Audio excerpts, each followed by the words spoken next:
3-bet mistakes to stop making. In online poker games, your 3-bet is one of your biggest expected value levers. It forces mistakes, denies equity, and creates pots where position and initiative print. It also punishes the rake by making pots worth fighting for instead of paying rake to limp around in tiny multi-way pots. But most players 3-bet with the wrong logic. They copy a chart, ignore who is left to act, size randomly, then wonder why they end up in miserable spots with capped ranges and bloated stack-to-pot ratios. Let's fix the most common leaks. Mistake 1. 3-betting without a plan. If your entire plan is, I hope they fold, you are torching expected value. A good 3-bet has at least one of these reasons: value, equity denial, position and initiative, or range leverage. Before you click it back, answer 2 questions. What does villain continue with, and how do you realize your equity post-flop? If you cannot describe a sensible continuation strategy on common boards, your 3-bet is usually just variance with a mask on. First, value. 3-bets want calls from worse and do not mind facing a 4-bet sometimes. Second, non-value 3-bets must have playability, blockers, and a clear post-flop plan. Mistake 2. Ignoring who is left to act. Context dictates strategy. 3-betting cutoff versus a button open is not the same as 3-betting button versus a cutoff open, because the players behind you change everything. In online pools, cold 4-bets and squeezes exist, especially when you are multi-tabling and population tendencies are sharper. If you 3-bet too loose with strong players behind, you donate by getting squeezed off your equity. If you 3-bet too tight with weak players behind, you miss free money because you let them see flops cheaply. First, when strong regulars are in the blinds, tighten your weakest bluffs and prefer hands with blockers. Second, when recreational players are in the blinds, widen value 3-bets and size to isolate them. Mistake 3. Using the same size in every spot. Bad sizing creates bad stack-to-pot ratio, and bad stack-to-pot ratio creates forced mistakes. Online, sizing is also a signaling mechanism. If your size is inconsistent, your strategy becomes readable. As a baseline, you can think in simple ranges. In position, you can usually 3-bet smaller, around 2.5x to 3.5x the open, depending on stack depth and opener size. Out of position, you generally need bigger, often 3.5x to 5x, because you must compensate for positional disadvantage and deny more equity. First, versus small opens, do not auto-click minimum sizes. You need a size that actually pressures their calling range. Second, versus loose callers, go larger with value. Make them pay to realize equity. Mistake 4. 3-betting pretty hands that play poorly. Relative hand strength is everything. Hands like King-Jack offsuit, Queen-10 offsuit, Ace-9 offsuit, and dominated suited broadways look fine in a vacuum.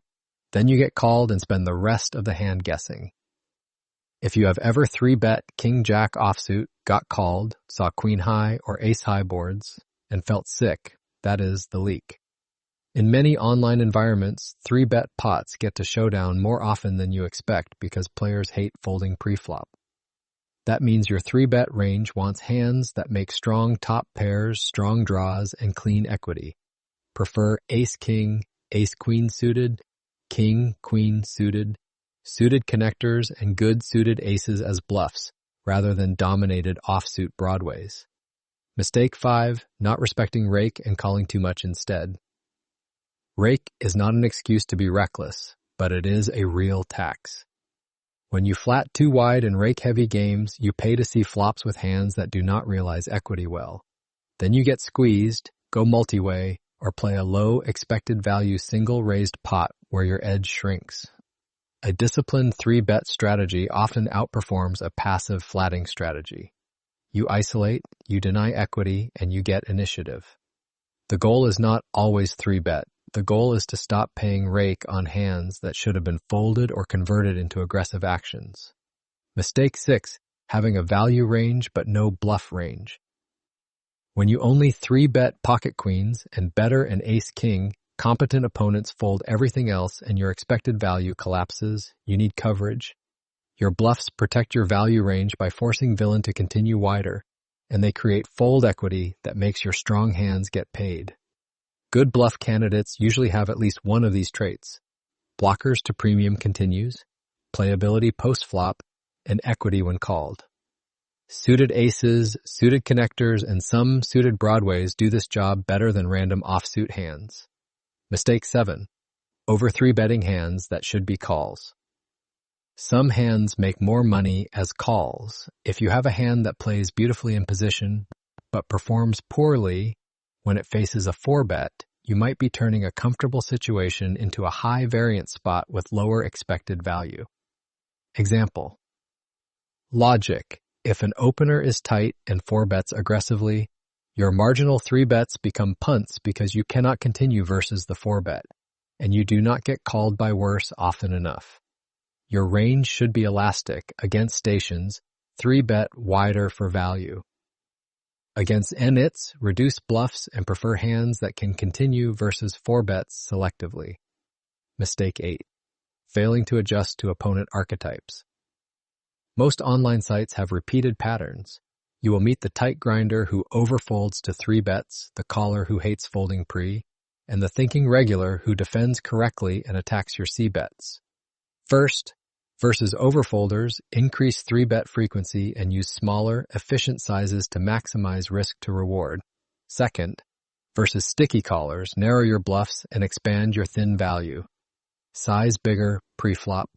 Third, versus strong regulars, keep your ranges coherent and avoid obvious sizing tells.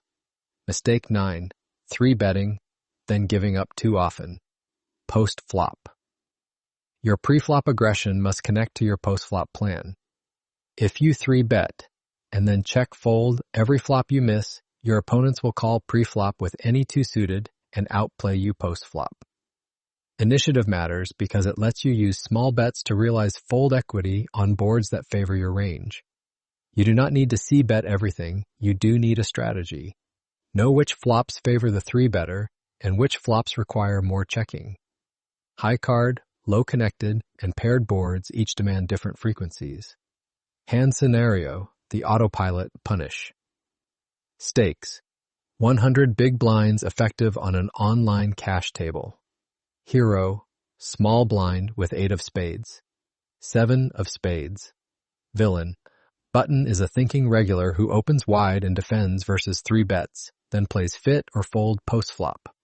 Pre-flop, button opens to 2.5 big blinds. Hero 3-bets to 10 big blinds. Button calls.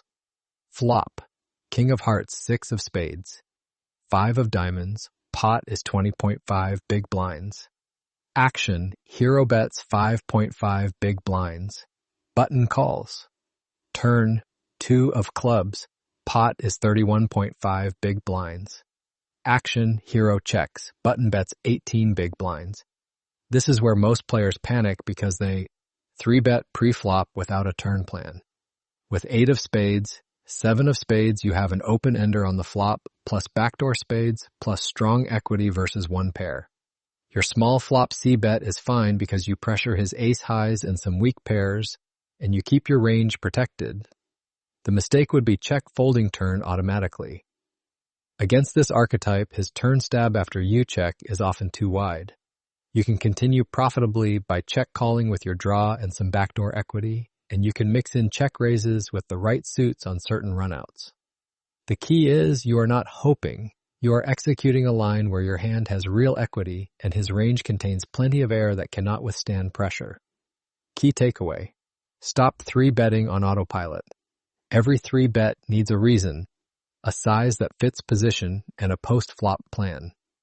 Respect who is left to act, build a real bluff component with blockers and playability, and avoid bloating pots with dominated hands. When you 3-bet, you are buying initiative, equity denial, and a range advantage, so play like you meant it. Now, let's test your edge. Question 1. According to the article, what are the 4 main reasons a 3-bet can be profitable? Answer: value, equity denial, position and initiative, and range leverage. Explanation. The article states a good 3-bet should have at least one of these stated reasons, not just hoping they fold. Question 2. What 2 questions should you answer before you 3-bet to avoid 3-betting without a plan? Answer what the villain continues with and how you will realize your equity post-flop. Explanation. The article emphasizes predicting the continue range and having a sensible continuation strategy on common boards. Question 3. How does the article recommend adjusting your 3-bet strategy when strong regulars are in the blinds versus when recreational players are in the blinds? Answer. Versus strong regulars in the blinds, tighten your weakest bluffs and prefer blocker hands. Versus recreational players, widen value 3-bets and size to isolate them. Explanation. The Who is Left to Act section explains how players behind you change, squeeze, and cold 4-bet risk and value opportunities. Question 4. What baseline 3-bet sizing ranges does the article give for in-position versus out-of-position spots? Answer. In position, about 2.5x, i.e.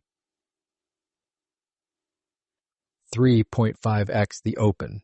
Out of position, often 3.5x to 5x. Explanation. The sizing section ties sizing to position, stack depth, opener size, and the need to compensate for positional disadvantage out of position. Question 5. In the autopilot punish scenario, after hero checks the turn and button bets 18 big blinds, what does the article say is the common mistake and what is a profitable continuation? Answer. The common mistake is check folding the turn automatically. A profitable continuation is check calling with the draw and sometimes mixing in check raises on the right runouts. Explanation.